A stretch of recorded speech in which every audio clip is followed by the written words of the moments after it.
Good. Hi, this is Rostin Callerman with the LK10 community. I'm sitting here with Jen Hamilton in Abilene, Texas, who is here in Texas because of the LK10 Leader Conference. And she and her husband Wayne came through Abilene to go camping on the Eden community land. So I'm going to interview Jen now about the LK10 Conference. So pass the phone on over here.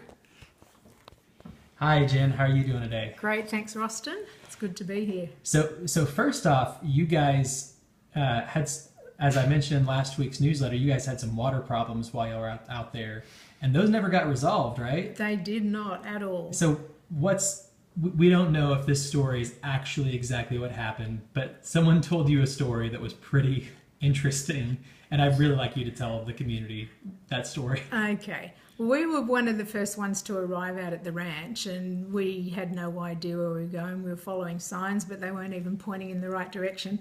Finally, this guy came along in a truck and said, "Oh, come this way, follow me, follow me." And we went up and we got out of the car and we were talking to him. He said, "Oh, this is where you'll be staying." He said, "Oh, but we've got a bit of a problem with the water at the moment. A cow kicked over one of our pipelines and the water's gone everywhere. There's no water left anywhere." He said, "But we're going to get it sorted out now." So anyway, we went in and found our rooms and there was no water, and a few hours later there was still no water and they were calling water trucks and there was still no water, and by the end of the 4 days we still had no water. So for context, anyone who's wondering why couldn't they get water trucks in, this is in Texas where we just had Hurricane Harvey, so all those water trucks I guess were probably heading to Houston, right? I'd say so, yeah, Man. For sure. Well, and just to make sure everyone understood this, the reason why there was no water, according to this person, was a cow kicked the water line. Yeah, kicked the water line, it broke and drained all the water out of the tank. That is ridiculous. I hope for their sake that they're able to fix their system so that it can't be destroyed by a cow in the future. I hope so. All right, well, so you just got back from the conference. Yes. I guess the thing I want to ask you first off is, what was your favorite part of the conference? For me, I would have to say my absolute favourite part was getting to meet the people on my leader team. I've been on a leader team for 2 years, and I've just come to know these people and love these people and talk to them every fortnight, but I've never actually met them in real life, and it was just so exciting to be able to just get there and give them a cuddle and talk to them face to face. And I think our leader teams are going to be so much richer in the future because of that, just because we know each other now, and it's just different.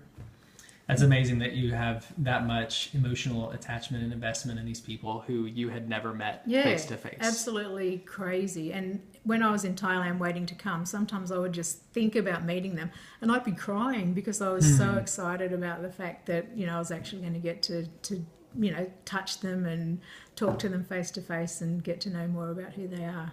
It was an awesome experience, It's funny, that reminds me of in the beginning a lot of Paul's letters. Whenever he's talking, he's writing to these communities that he's so separate from, and he's saying things like, "I weep with joy at the thought of you," and that's what it sounds like. Exactly is the relationship how it has been.